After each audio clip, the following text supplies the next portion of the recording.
আসসালামু আলাইকুম, আমি Rafiul Ahsan, senior executive package cosmos holiday.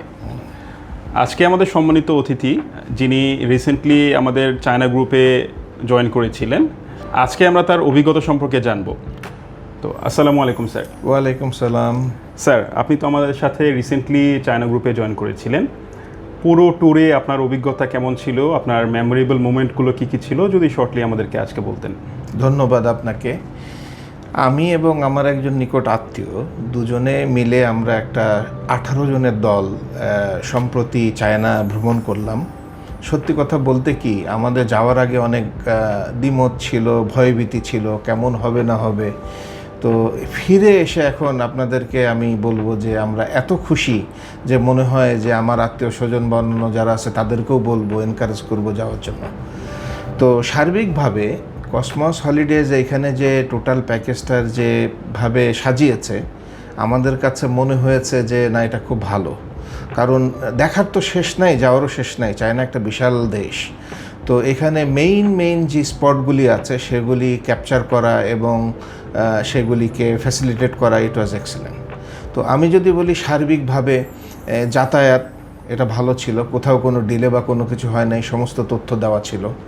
যাওয়ার পরে ওইখানে যারা আছে, বিশেষত বেইজিং, সাংহাই এবং কুনমিংয়ে যারা এজেন্ট আছে, যারা গাইড আছেন, সবাই এক্সেলেন্ট, কোঅপারেটিভ, ফ্লেক্সিবল এবং আমি বলবো যে অমায়িক। কারণ তারা প্রফেশনাল বিহেভ করেছে এবং ওইখানে যানবাহনের যে অ্যারেঞ্জমেন্টগুলি ছিল, ইট ওয়াজ মানে এসি বাস, নতুন বাস, এবং আপনার প্রতিদিন পানি দেওয়া হয়েছে। একটা এক্সাম্পল দিলাম, অনেক জায়গায় কিন্তু এটাও দেওয়া হয় না, মানে একটু খরচ বাঁচানোর জন্য বা কোম্পানির লাভের জন্য। তো মানে আমি বলবো যে সার্বিক ব্যবস্থাপনা খুব ভালো ছিল। সেটাকে আমি যদি বলি যাতায়াত, হোটেলের মানও ভালো ছিল 3 জায়গাতেই। প্লাস ধরেন আপনার এই যে ট্রাভেলিংয়ে যখন আমরা মেন স্পটগুলিতে গিয়েছি, সেখানে ওয়ার্কিং লাঞ্চ ছিল। তারা চেষ্টা করেছে যতটা সম্ভব আমাদের দেশীয় খাবার ইন্ডিয়ান রেস্টুরেন্টে নেওয়া বা পাকিস্তানি রেস্টুরেন্টে নেওয়া বা হালাল ফুড দেওয়ার চেষ্টা করেছে তারা আপ্রাণ, which was very very helpful এবং তাদেরকে ধন্যবাদ জানাই। আনন্দের ব্যাপারটা তো আসলে যার তার। তবে আমার কাছে মনে হয়েছে সবাই দলগতভাবে কয়েকটা জিনিস খুব পছন্দ করেছে। একটা হলো, আমরা জানি ছোট সময় বইতে পড়েছি যে 7ম আশ্চর্যের একটা হলো গ্রেট ওয়াল, সেই চায়নার। তো সেখানে যে দাঁড়িয়ে দেখাটা মানে একটা অভূতপূর্ব শিহরণ, এটা সবাই উপভোগ করেছে, আনন্দ পেয়েছে।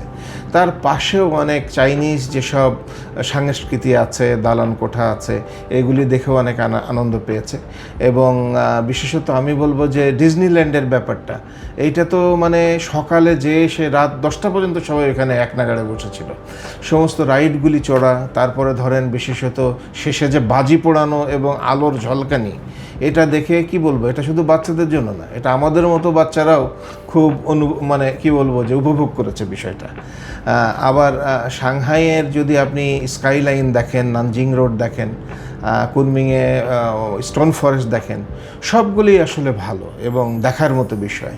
তবে এইটা একটা আমার কাছে মনে হচ্ছে সার্বিকভাবে দেখার বিষয় যে চায়না গত কয়েক দশকে যে অভূতপূর্ব উন্নয়ন করেছে, সেটা হতে পারে আপনার ইনফ্রাস্ট্রাকচার, টেকনোলজি, তারপরে মানুষের জীবনমান।